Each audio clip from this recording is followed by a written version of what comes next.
Au numéro 3, nous poursuivons un peu notre interrogation sur la situation spirituelle de la France. Donc, nous avons dit qu'il y avait une alternative entre l'extrémisme religieux de l'islam et l'extrémisme religieux du paganisme d'apostasie. Et nous avons aussi un peu expliqué que signifiait le terme apostasie. En ce sens, il est important que l'on puisse reconnaître que c'est nous, les premiers, qui sommes responsables de la situation spirituelle de la France. Ce n'est pas l'islam ou les étrangers en France qui ont provoqué l'apostasie de la France. Parce que l'apostasie relève d'un principe de liberté. C'est précisément parce que nous sommes libres que l'on peut apostasier. Bref, dans ces vidéos, il s'agit de voir un peu par esquisse les différentes étapes de cette apostasie de la France pour comprendre comment en 400 ans à peu près nous sommes parvenus à réduire la France à cette alternative-là, l'extrémisme religieux de l'islam et l'extrémisme du paganisme d'apostasie.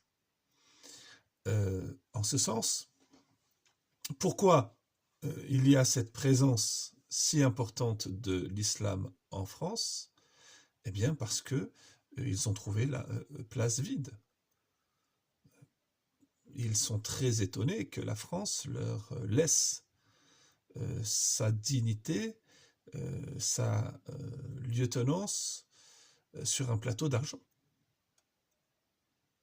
Si la France refuse d'assumer son être, qui est d'avoir été élu pour devenir un pays chrétien, l'islam lui vole son droit d'aînesse et elle se substitue à la dignité spirituelle de la France. C'est pour cela qu'il est absurde de pousser des cris devant la présence des musulmans en France ou de l'islam extrémisme en France. Oui, on doit s'en inquiéter et l'on va en souffrir de plus en plus, assurément. Mais il serait bon que nous commencions à nous convertir et à voir que c'est la conséquence du péché d'apostasie de la France. La question c'est que répondre à cette situation de fait? Il nous semble que on ne répond pas à l'apostasie, à sa propre apostasie, en tuant ceux qui ont pris notre place. Il ne s'agit pas de reconquérir par la force, la puissance militaire, l'espace, non pas perdu, mais vendu par la France aux islamiques. Il s'agit de redevenir chrétien. La chrétienté est morte. Le christianisme n'est pas morte, mais la chrétienté en tant qu'une société qui cristallise ses forces principales autour de la foi en Jésus-Christ, ce phénomène-là n'existe plus en France. Par contre, le christianisme existe et existera parce que le christianisme, c'est le Christ.